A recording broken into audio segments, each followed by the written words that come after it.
What are the misperceptions people have about stress? It's not about living a life with zero stress. That is biologically impossible. We as human beings need stress to move our life forward. It is not the enemy we think it is. I'm thrilled to introduce Aditi Nerurkar. Is a Harvard physician, nationally recognized stress expert, renowned Fortune 50 speaker and podcaster. Mother, storyteller, and Harvard-trained integrative medicine physician. With an expertise in stress and resilience, I've also worked in refugee health with the WHO. We're fighting things like, metaphorical tigers, bills, health conditions, relationship issues, financial constraints, parenting challenges. Then how can you build up the resilience muscles to handle more stress in the future? So the first kind of part of that is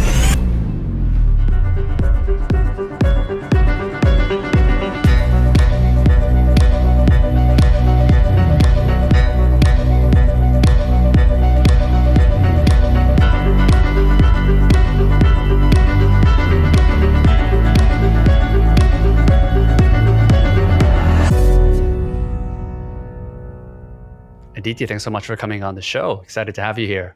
Thank you so much for having me. I love your show.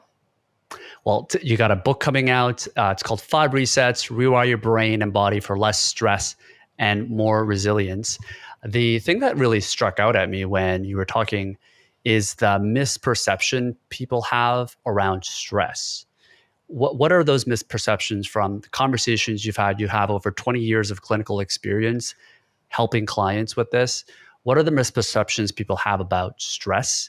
And in your opinion, why is stress good in some sense? The thing about stress is that it is not the enemy we think it is. In fact, there are two different kinds of stress. There is healthy stress and unhealthy stress.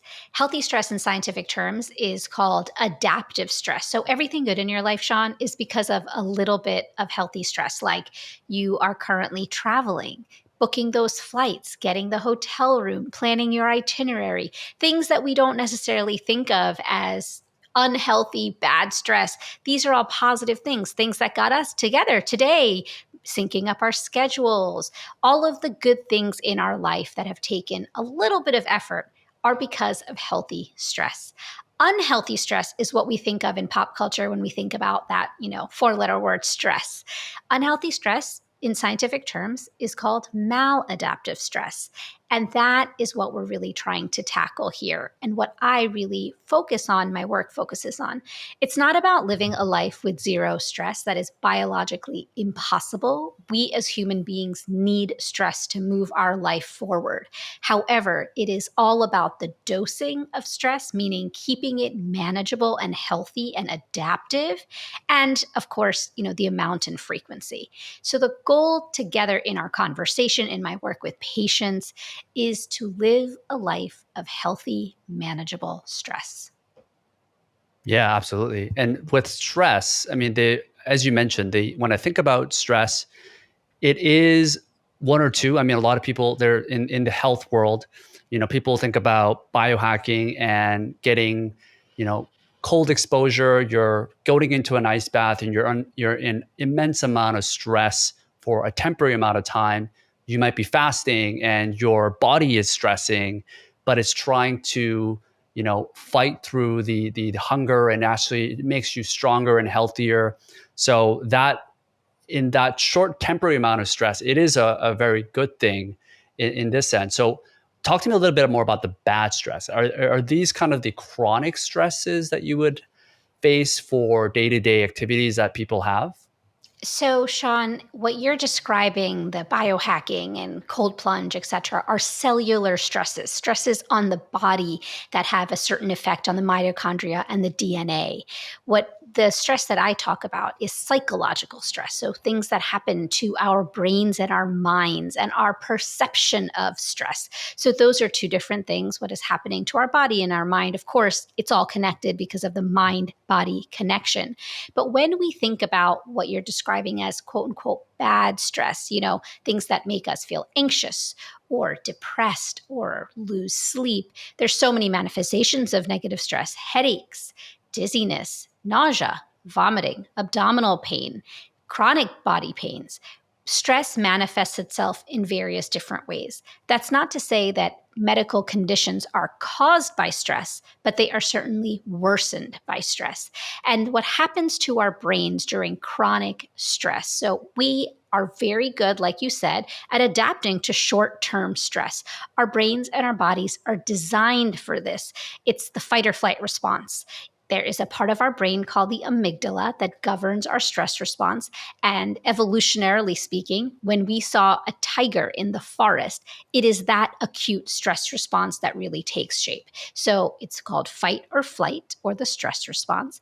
And so our ancestors in the forest would see the tiger and then would be able to either fight or flee. And there's a whole cascade of biological processes that happen in the body during that immediate acute threat. Your heart starts pumping faster. Your lungs start breathing quicker. Blood, fresh oxygenated blood, is shunted away from your vital organs to your muscles so you can run, so you can flee or fight. Once that acute stressor is over and the fight or flight response is over, our body equilibrates and goes back to equilibrium. And that is a very important part of the stress response, because yes, we have a wonderful, strong, and robust stress response in acute settings, but we need to come back to baseline. The real challenge with chronic stress is that we don't come back to baseline. Now, when we think about tigers in the forest, we're not fighting real tigers in the forest now. We're fighting things like, metaphorical tigers, bills, health conditions, relationship issues, financial constraints, parenting challenges. These are not acute things. They are low grade or chronic, sometimes high grade, but they flare, ebb and flow, and they don't ever go away. And so our stress response remains active in the background. That amygdala, the bean-shaped structure in our brain that's responsible for stress that turns on or off, is chronically on. And so what happens with chronic stress over time, if it is not managed away from unhealthy back to healthy stress, is that it can lead to burnout. And we know this because all around the world, in every sector, in every country, we are now seeing unprecedented rates of burnout. And a lot of that is because of chronic, unmitigated stress that has just continued on and on and on. The important thing to know about chronic stress is that if you are feeling this, and if you're listening and saying, of course, I feel chronic stress, I do too, I'm sure you do too, Sean. Stress is not your fault if it is happening to you. And we can talk a little bit about why so many of us are stressed. And you're not alone because, again, burnout and stress are not the exception. They are the rule, especially now. And physiologically speaking, when you're talking about chronic versus acute, is it the same things that are happening physiologically in our bodies? The only difference is the intensity and the length of how it happens. So when you are facing acute and chronic stress, yes, you are having the same physiological processes. There is something in the brain called the HPA axis. It's the hypothalamic pituitary adrenal axis. We can get into it if you want. But that axis, which connects the brain to the body, is essentially the highway of stress information and signaling. So something happens externally in your life, or something happens with someone else, a relationship or work, and you are triggered, your stress response is triggered, and that HPA axis is triggered. In an acute setting, the same thing happens. That is triggered, and your amygdala, which is another part of your brain that's connected to the HPA axis very closely, starts firing away and gets activated. And in chronic stress, the same thing happens, but it just continues on. So it's less about the intensity and more about the duration. So in an acute stress setting, you could have a short burst of intense stress, right? Like a tiger in the forest, or there's many modern day examples of acute stress. Something happens to your house and suddenly you're feeling, a sense of acute stress. And then that external issue is remediated and reconciled, and then you are back to your baseline. The problem is that biological mechanism in your brain and your body during chronic stress is activated for a longer period of time, and in many cases just stays activated. It's not so much about the intensity. It's more so about the duration and the lack of respite. We don't have rest and recovery. Our brains and our bodies are wonderfully designed to handle stress in short term.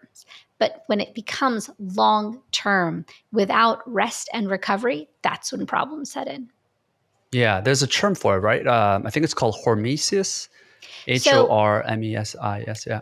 yes, and that's when you're describing things like cold plunge and other things like that. That's the sort of bucket of interventions. The work that I do focuses mostly on psychological stress rather than bodily stress.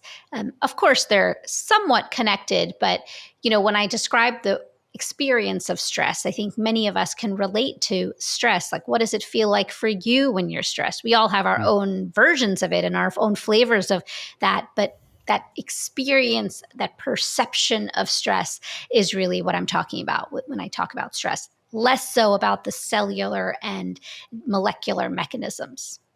Right, right. And I can see why they're connected because of the fact that if you do have the physiological aspect of it, you are still getting the psychological, stress, acute stress That's effects right. of it.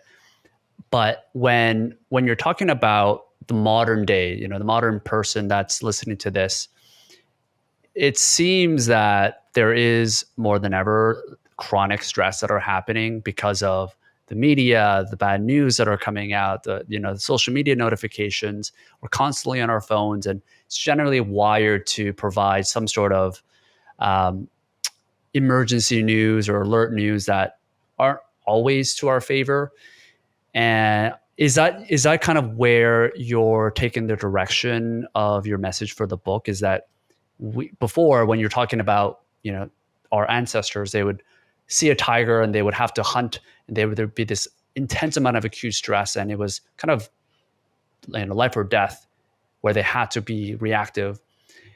And today we're kind of having the opposite effect, where we're getting that chronic stress all the time, but we're not getting the as much acute stress in our daily lives that are more designed to benefit us. Or are you just saying let's just get removed? It's more about removing the chronic stress. I think it's both. We have to, only when we can manage, it's difficult to remove chronic stress at this point, right? Like, we Mhm. have things that are just going on in our lives with all of the things that I mentioned, and it's difficult. It's virtually impossible to remove chronic stress, but we can lower the volume of chronic stress in our lives by doing a couple of things that I talk about in the 5 resets. And when we are able to have a greater sense of bandwidth in our brains and our bodies, we can handle acute stress better as well. So it's all very connected. And so the 5 resets are essentially 5 small mindset shifts that really help people feel a sense of grounding and control in times of difficulty. So I think many of us right now are feeling that sense of difficulty in our day-to-day lives. It Yeah. is become, very much, it's become the norm. And there are ways that are science-backed, practical, effective, and most of all free, because many of the patients that I see a variety of patients from all walks of life. And when I was in a clinical practice, when I was seeing patients, I saw patients from all walks of life. And we everything that I offer in this book is based on those clinical interactions, because I always want to make sure that everything I offer is free. That is a Yep. very low time investment, because all of us are very busy. We lead overscheduled lives. And so many of us, I think one of the key things that I do in the 5 resets in my life, when I was seeing patients, in my speaking, my work is really to close that gap between knowledge and information and action. Many of us may know what is good for us. So, for example, exercising, very important as a way to mitigate stress, or sleeping longer or deeper or better, also really important. A sense of connection with our loved ones and our tribe. like you mentioned, minimizing social media use and staying off our phones. All of these things are important for minimizing our stress. But why is it that so few of us do it on a regular basis? It's because we have that sense of knowledge, but we are unable to act on it because there is just a wide gap. Again, it's not your fault. You are not alone. And so using the psychology of habit formation, using the tools of motivational interviewing and the decades of experience that I've had, I have been able to close that gap with many patients. And bringing someone from that idea of knowledge and information to action, bringing these principles into your daily life. It takes a little bit of time and a little bit of work, but it doesn't take as much time and work as you think it does. And then the return on investment, when you start really focusing on your stress and making strides, it is worth everything. Yeah, I mean, I always thought about the idea of like handling stress as a muscle where you can build that up over time. If I think about 5 years ago or even 10 years ago, the situations or crises that would happen today, I would be head over heels, like freaking out. My heart would be thumping. Whereas today, because you see those things over time and you've built up the resilience for it, it doesn't really affect you as much anymore, which shows me that I have improved the way I can handle stress over time. But it seems like you can't really build up those muscles until you kind of push the limits of handling more stress. What are your opinions about that? I mean, because some people would say, okay, well, that can actually lead to burnout because you're constantly pushing yourself to handle more stress and to take on more stress. But at the same time, if you don't take those actions, then how can you build up the resilience muscles to handle more stress in the future? I love that question. And there's a lot to unpack there. So the first kind of part of that is what we are facing in terms of the constant onslaught and barrage of crises in the world, in our lives. Yes, a huge part of what I talk about is how to decrease our reliance on external stresses like the headlines and social media and the news and all of these things which are built on the biology of stress, doom scrolling, other things like that. And we can talk about that a little later in our conversation. In terms of building it up for this sense of resilience, like first, I love where you're going with this because I talk a lot about the resilience myth and this idea of toxic resilience. So we have heard the word resilience over and over the past, say, like 3 to 4 years. Of course, it's been in the lexicon long before that, but certainly during the start of 2020, when many of us were in lockdown, I know many of us don't want to talk about that time of life, but it was a time that we heard the word resilience very often. It was used appropriately because the true definition of resilience is the scientific definition is our ability to adapt, recover, and grow and bounce back in the face of challenge. Now, true resilience needs stress, like you say, needs a little bit of stress to show itself.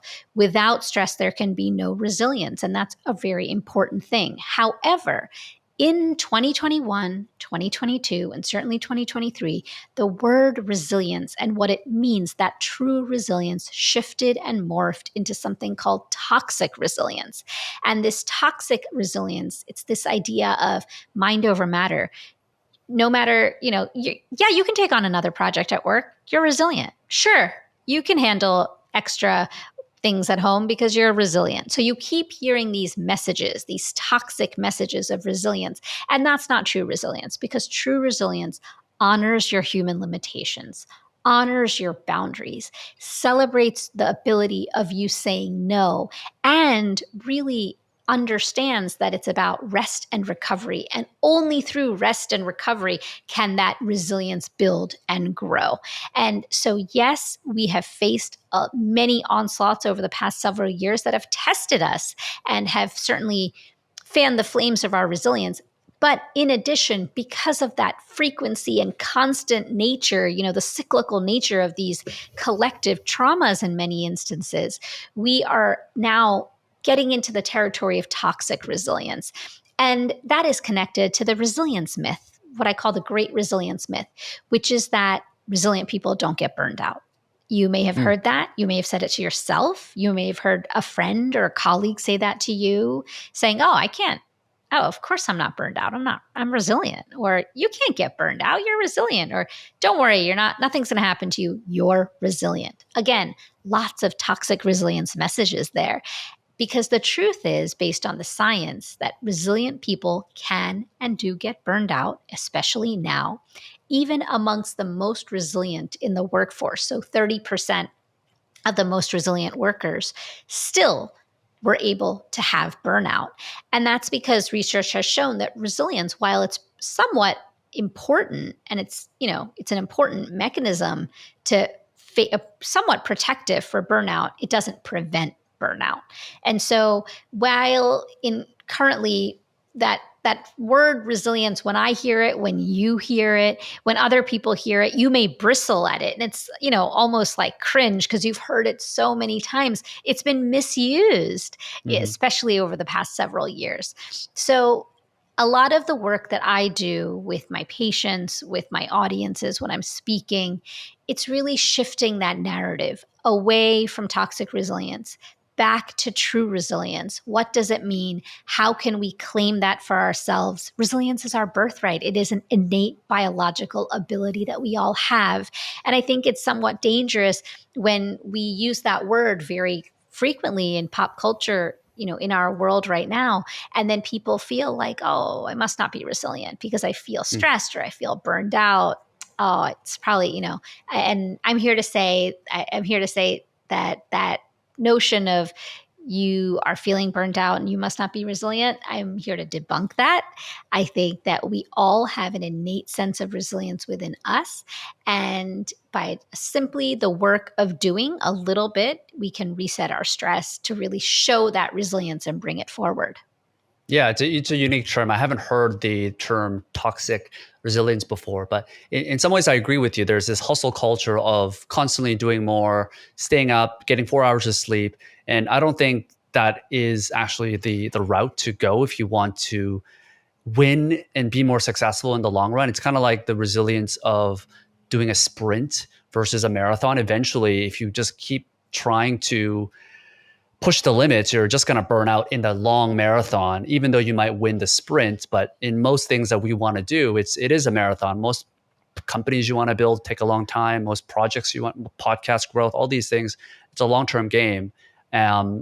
Where do people find that middle line, right? Because you could also argue in the other side of saying that some people give up too easily. Some people do go to the gym, they do a couple of reps, and they say, okay, this is too hard. Or they work a couple of hours and they think, okay, I feel a little stressed out. I think I'm going to pause, versus someone that might push it to the limit. So how do we find that middle balance for people that aren't really sure where they are in that spectrum? And maybe that first step is to help people be more self-aware of where they are in that stress burnout spectrum. That's a beautiful question. And it is so important in the work that I've done, of course, on myself and with patients and with my audiences. And essentially, for example, the first reset, it's, what matters to you most, right? So most, MOST, it's a most goal. It's an acronym that I describe in the book. And when you figure out your why and what your reason is for feeling less stressed, you're more likely to close that gap between knowledge and action. And so how do you get there? And that's the work that I do with my patients. And that's the work that I've written about in the book, because it's a way for you to get a glimpse into my clinical decision-making and how I practice. The key with finding that middle ground is understanding what your end game is. And so it's less about what's the matter with me and rather what matters to me most. And when you can craft that long-term goal or plan, and it doesn't have to be long-term, say 5 years from now. It can just be, in the next 6 months, I would like to, or in the next 3 months, I would like to. I give many examples and patient stories throughout the book about how people have found their most goal. And when you can craft and see that vision 3 to 6 months from now, then you can build a roadmap. And I walk you through step by step on how to build that roadmap for you, personalized roadmap to get there to that goal of whatever is meaningful to you. And then slowly take it step by step. So it's not about a big giant goal in front of you. It's about small steps. The smaller the steps, the better. So for you, in your example of what you said, exercise, going to the gym, that is a common thing that happens. People have a sense of, I want to go to the gym and I want to get fit. So I'm going to go to the gym, right? January 1st, it's happening. I sign up for the gym and I'm going. Now, I talk about this often. It's the all or nothing fallacy. I write about it in the 5 resets. It's this idea that we are giving ourselves very little grace and very little self-compassion to mess up when we are saying we're going to start a fitness regimen. We say we're going to go to the gym 5 days a week for an hour a day. But if you have never if you're not a regular exerciser, and if you have never done a gym workout for an hour, you have an overscheduled life. You may have children. You may have 2-3 jobs. You may be building a company on the side. You may have health challenges. There are so many reasons why you can't get to the gym. And so you'll say, okay, I won't go today. I'll go tomorrow. Oh, something came up, an emergency. I won't go tomorrow. I'll go the next day. And you may have meant to go 5 days a week. And now instead you've gone 1 or 0 days a week. And then it does a number on you. And you feel like, oh, I guess I can't fit this into my life. And so I'll give up. Instead, change the narrative, flip the script. It's not about an hour-long gym workout. It's about training your brain for exercise. How do we do that? We start with a 5-minute walk, build up to a 20-minute walk every day. This is not about necessarily physical fitness. It's about training your brain to exercise. When we are learning a new habit, it's more important to do something every day rather than once in a while, simply because it avoids decision fatigue. And decision fatigue is a lot of what happens when we are signing up for a new gym membership and saying that we're going to go every day. And so if you can build a 10 to 20-minute walk, which, by the way, is the same as a LinkedIn scroll or an Instagram or TikTok or Facebook scroll, 20 minutes. Swap out one of those scrolls, go for a 20-minute walk instead, do it every single day. And that, of course, has demonstrated effects on mood and stress and all of that, which we can talk about, but it creates a sense of habit. And habit formation takes 8 weeks to happen. Once you feel like, okay, I got this, maybe now I can incorporate an hour in the gym once a week, or maybe I can do twice a week. But it has to be slow and small, smaller than you think, if you really want to close that gap between knowledge and action. And there's, I lay it out because all of these pitfalls that you're describing are all too common. And it's one of the reasons why people feel like, oh, I'm not going to manage my stress because it's too much work. Or, I can't go to the gym every day. I can't eat salads every day. I can't do all of these things that seem out of reach and aspirational. But my work is making these things attainable, practical, and actionable in the here and now. So it's not about an hour-long workout in the gym 5 days a week. It's about a 5 to 10 to 20-minute walk every day. In time, in 3 months, you may say, I'm going to go take a walk. You may say, oh, I'm going to go to the gym. And that is all because of personal agency, your sense of self-efficacy and your sense of agency, which is your ability to believe in yourself, that you have the tools to make it possible.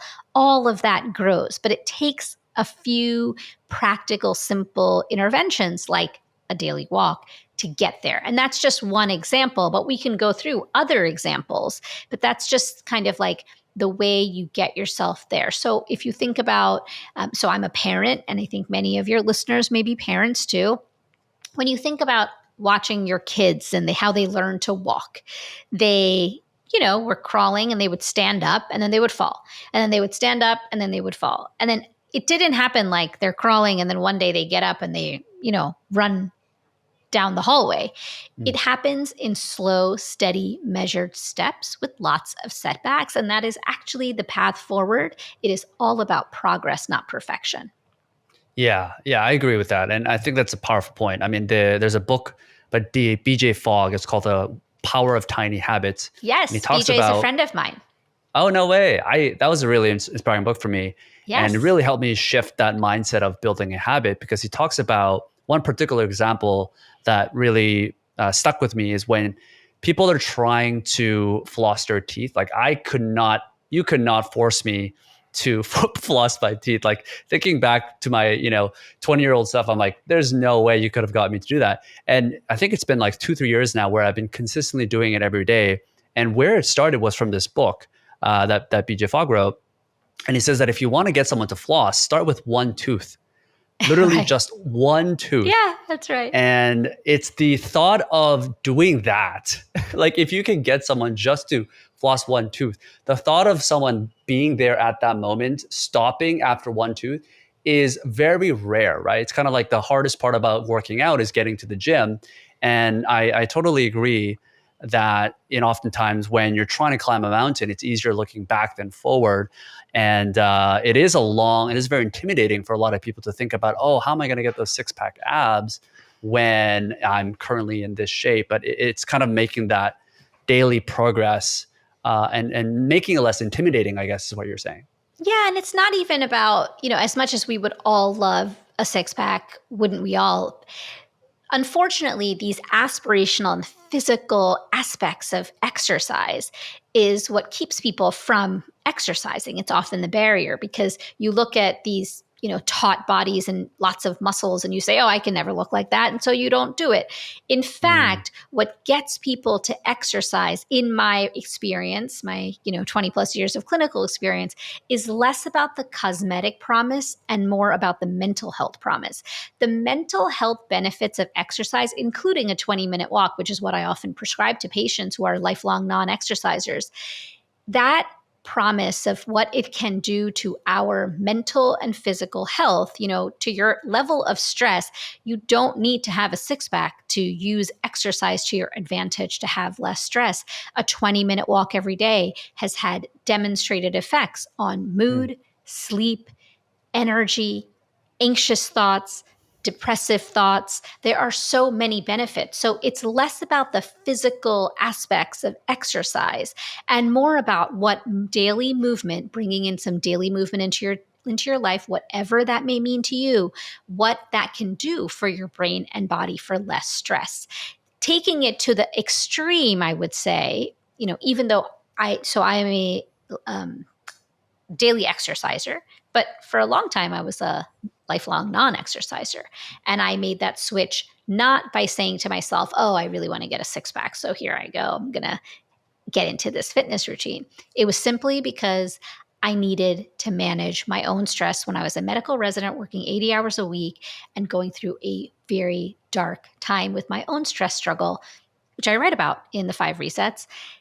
I was a stressed patient and I needed to figure this out for myself so I could show up for my work, do my job, and have some engagement in life in a positive way. I started walking every day. And I went down to the gym, and I had a gym in my building, beautiful gym in my building at the time. Went down to the gym, looked at all the shiny equipment and the mirrors and the music blasting, and I walked right out.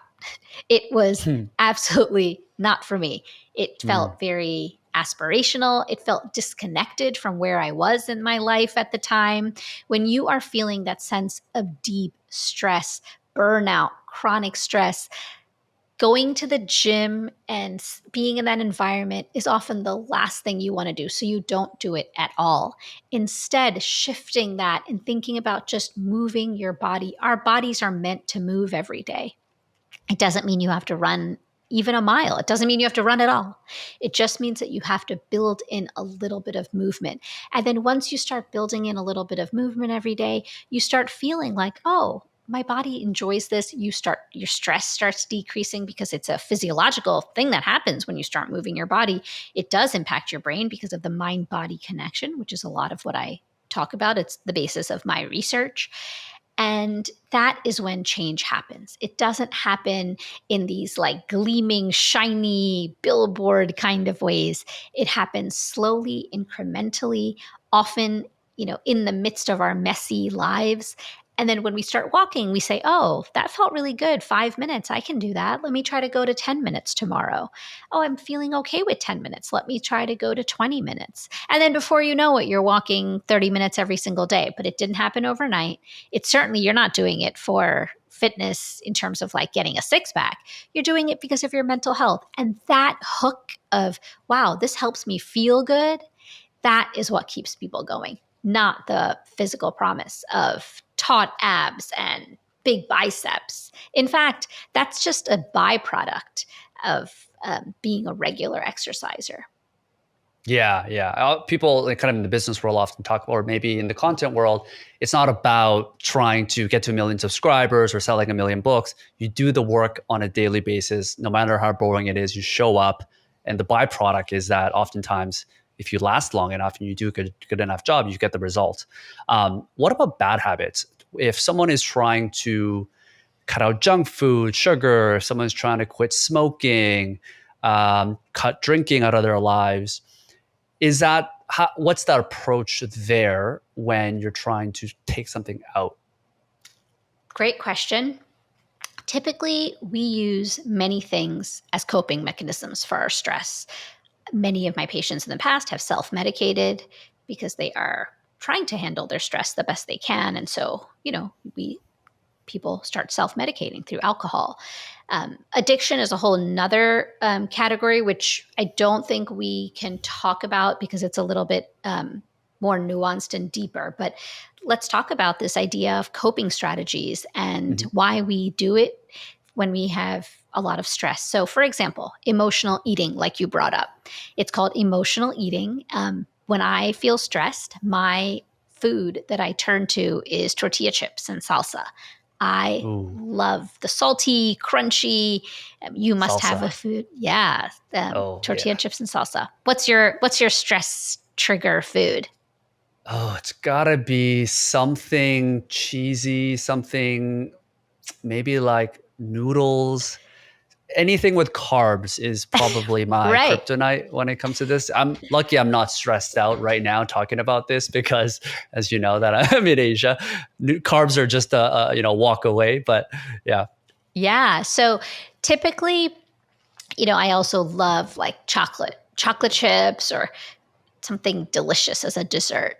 And many of us, because this is how our brains are designed, when you are under stress, many of us crave high fat, high sugar foods because calories quite literally equals survival when it comes to stress. Your brain doesn't know the difference when you are feeling stressed and that amygdala is firing.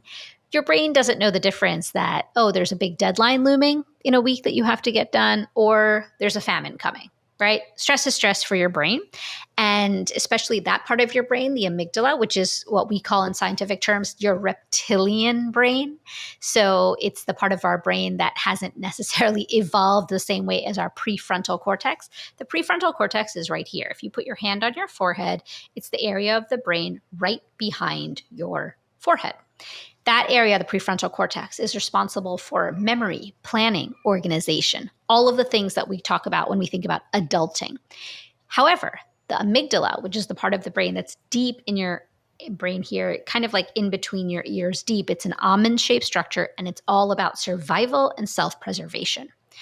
When you are feeling stressed, you have, not everyone, but many of us, including me and including you, we go to the path of emotional eating.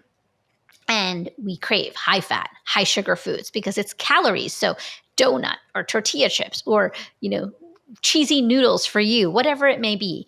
It's that sense of calories equals survival. We are eating simply because that is our brain mechanism. It is not you. It is not your fault. It is the biology of stress. So how do we tackle that? If we start berating ourselves and, if you say, I can't believe I ate that, as many of us do. If you say, I can't believe I ate that donut or I can't believe I ate that chocolate cake. Oh no, not again. Then it just creates a little bit of a negative feedback loop. And there's all sorts of negative ramifications of that. Instead, let's get at it through the back door. Let's think about what is causing you to have that sense of emotional eating. It's the stress, right? So when you start doing the 20-minute walk, when you protect your sleep and go, try to sleep early, when you do all of the various strategies that are very detailed in the 5 resets, your emotional eating over time can improve because it's not about the actual eating. The eating is just what you're seeing. What's behind that? It's the stress. When we manage the stress, we can then manage the emotional eating. That's not to say that, we shouldn't allow ourselves to indulge from time to time. I mean, of course, Thanksgiving here in the US is around the corner, and it's something that I'm very much looking forward to. And as many of us are, there are moments in life, the holidays are coming up. There's so many moments in life where we are going to be around delicious food. You're traveling through Asia right now. You are having celebratory meals all the time. And of course, it's wonderful to indulge. But this is about emotional eating and stress eating and what happens to us. So in terms of bad habits, like you're asking, how do we get at that? How do we really think about how to manage and overcome our bad habits? It's by getting at our stress. Amazingly, what I have seen over and over is that emotional eating, when people have that sense of stress eating and emotional eating, when you target your stress and really start making strides in managing your underlying stress, and it doesn't take long to do, like a week of really protecting your sleep, focusing on some form of daily movement, minimizing social media use, spending time with loved ones, all of these things that we know have a demonstrated effect on stress can also have a demonstrated effect on emotional and stress eating, because it's all connected. We are one human engaging in lots of different behaviors. So when we make a positive impact on one, there's often a ripple effect. What's good for your body is good for your brain, and vice versa.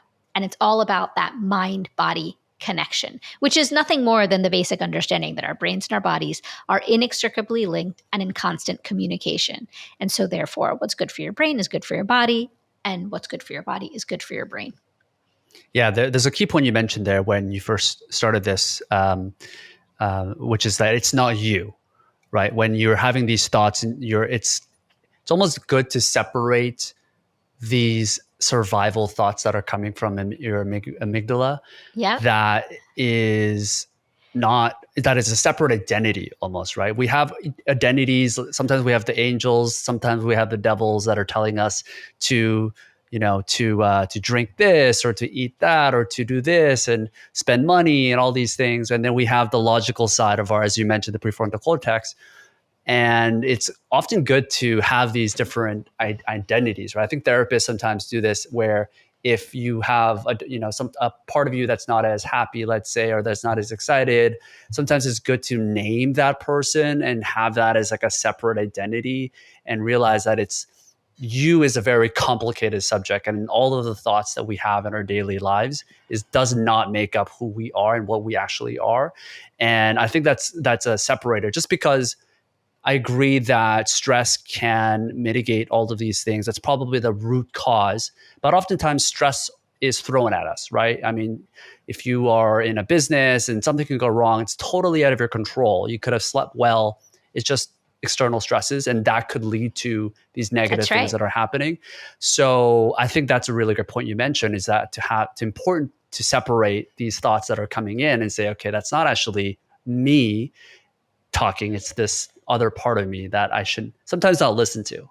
Yeah, it's, you have to name it to tame it. So it's not me, it's my stress. And like you said, there are so many external stresses, which is why I often say that we as human beings are resilient. It's the systems that burn us out, And yes, building a business is a great example. So there are stresses that are out of your control. And how do you manage those stresses? It's about creating a sense of structure in your daily life, building up that bandwidth within your daily life. So when you are committing to protecting your sleep like the vital resource it is, when you consider it as a therapeutic intervention, and really, limit your, protect your sleep, aim for 8 hours. Ideally, if you are having fragmented sleep and you're waking up often, try for 9 hours if you can. But when you are focusing on 20 minutes of daily movement and protecting your sleep, when you are limiting consumption of your phone, and we can talk about some very practical strategies of how to do that, especially when you are an entrepreneur and a business person. As I had a clinical practice in Boston, and it was really where a lot of entrepreneurs have lived. And so seeing so many of my entrepreneurial patients and how they're always on, day and night, always on for their work, and how do you really manage that? So there are ways that you can bolster your sense of stress reduction Mhm. in your daily life, so that when that inevitable big hit comes, right, from the external world, which of course it will, because you're building a business and it's going to get stressful, you are better able to manage those onslaughts. It's Yeah. not about, what I like to say is that we are living through the perfect storm, and it's just been one onslaught after the other, whether that means like climate crisis or various conflicts in the world or our own things that are happening in our personal world or professional world. That perfect storm scenario continues over and over, year after year. It's not about managing the storm because it's the weather. It is something that is just on the outside. What can we do? We can wear a raincoat to keep us warm, safe, and dry to weather these storms. And the resets, I have 5 resets and 15 strategies in the 5 resets.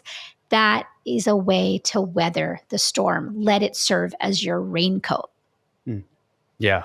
There's kind of this idea of perception of stress is also something that I want to discuss. There was a study done in Stanford where they studied the people that went through a very similar stress event, and one group was thought to have viewed the stress as like a helpful part of their life. They saw that as a positive thing, as a way to help them grow. And then the other saw it as more harmful, as they saw it as a negative light.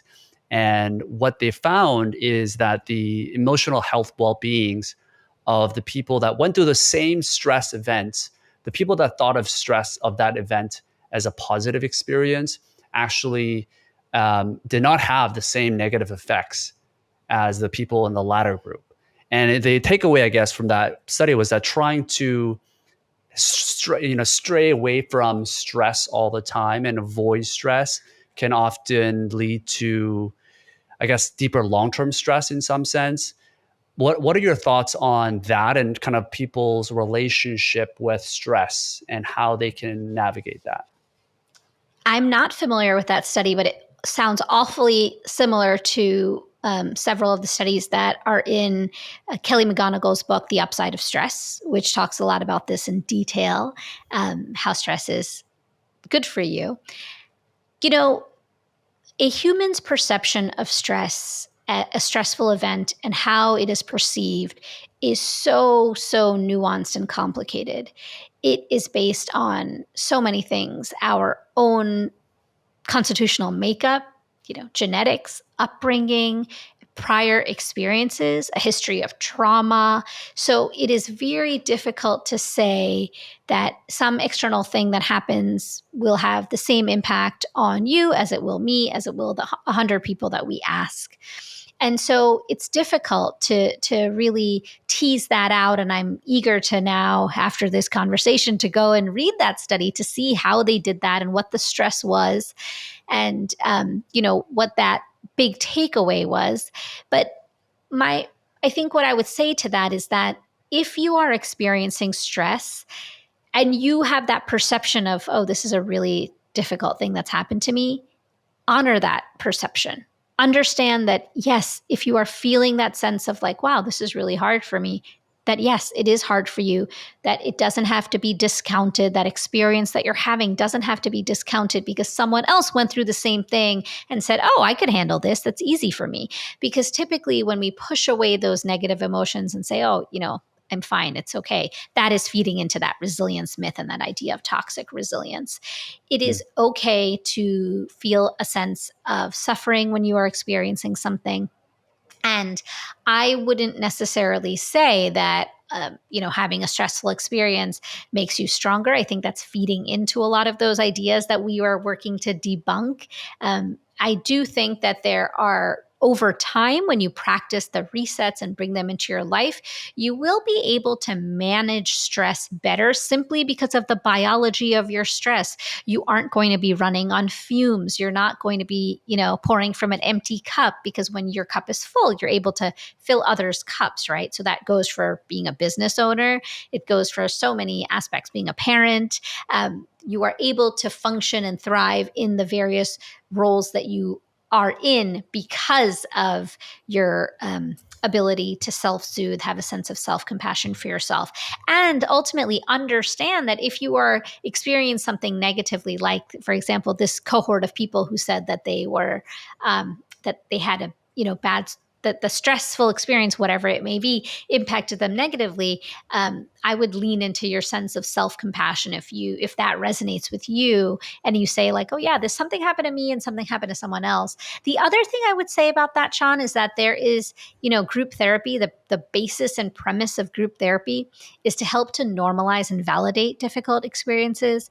And so when you are facing stress, and if you're feeling like, oh, this is really difficult for me, that idea of naming it to taming it, the idea that, to really tame it, we have to name it. So saying like, yeah, this really sucked for me. This was really difficult. I would almost venture to say, and I'm curious to read this study, that feeling that sense of like, yeah, this was a tough thing for me, can help you cope with it, because it helps to normalize and validate the experience so that you can then decide what steps to take next. Oh, interesting. So talking about the fact that you're stressed, communicating that to a group of people, you're saying that can actually you normalize it and therefore reduce the amount of stress that you're facing, because it's not just you holding it all in. Well, not necessarily. So for group therapy, when the premise of group therapy is this notion that when you experience something very difficult and traumatic and stressful, that you are in a room, let's say with 10, 15, 20 people sharing your experience. Now, when you experience something really difficult, it is often isolating. I call stress the great paradox, because it is something we all universally experience, and yet we are isolated in that experience. We don't share with others. And wouldn't it be wonderful if we just shared how, yes, I am stressed. This is what's stressing me out today, Sean. What about you? And then you say, oh, this is what's stressing me out. And so we kind of go around the room metaphorically to talk about what feels stressful in our daily experience. And then it helps to normalize and validate it for ourselves, because we hear our story in someone else, which is the basis of group therapy. And the sense of a group effect. So the group effect is a scientific term. What that means is when you are together in a group, sharing your ideas, your thoughts, your emotions, there is this like effect that it has on you. It feels very therapeutic. And so what I'm really promoting is talk about your stressors with people that you trust. Let them share their stressors with you, things that are bothering them in their lives. Create that therapeutic environment, because that is very healing. How would that work in practice? I think it's a great idea. And maybe for people that can't afford a therapist in their local city or online, especially to do it on a weekly basis, could resort to something like this. How would that work in practice? Like, what's the ideal number of people? What's the kind of the agenda? Do you need some sort of a therapist there to guide everyone? Does someone have to host? Great question. I am not a psychologist. I'm an MD. And so typically I refer many of my patients. When I had a clinical practice, I referred so many patients to psychologists.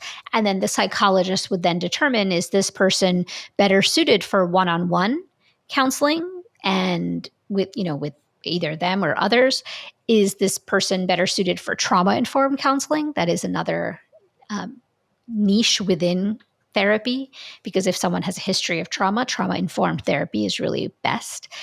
Or is this person better suited for group therapy based on their needs and stories? So if you are struggling with your stress and you are looking for professional support, talk to your doctor, talk to a psychologist, and figure out what you can do. There are many, many ways to help with your stress. And of course, psychological counseling is a big one. It also changes your brain the same way that many of these things that we've talked about, including sleep, exercise, and all of these other aspects. Yeah, powerful. So someone is stressed right now. A lot of people are stressed right now. Maybe some of them are going through quite a chronic stress experience. Well, what's like the first step they should take? The first step, if you are feeling stressed, is understanding that you are not alone and it is not your fault. If you need to tell that to yourself 5, 10 times a day, because when you are feeling stressed, that self-preservation part of your brain is on high alert. Your inner critic is on high alert. And these are all, again, the biology of stress, that's why it's happening. So if you are feeling stressed, please understand that you are not alone. Over 70% of people in every sector are feeling some aspect of stress or burnout in their lives. There are many features to stress and burnout. It doesn't look the same for everyone. There are more atypical features of burnout and stress now than ever. And it is not your fault. Like we talked about earlier, you are resilient. It is your innate biological ability, but it is the people, individuals like you and Sean, you and I and everyone listening, we are resilient. People are resilient. It's the systems that burn us out. Systems like impossible demands at work, the challenging demands of being a parent, and just the many demands of constantly being an informed citizen at all times.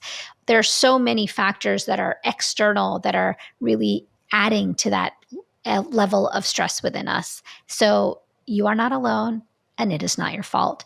And that you can overcome your stress towards true resilience by understanding the biology of stress, and that you have the power to reset your stress through small, very incremental, practical, free, and science-backed strategies.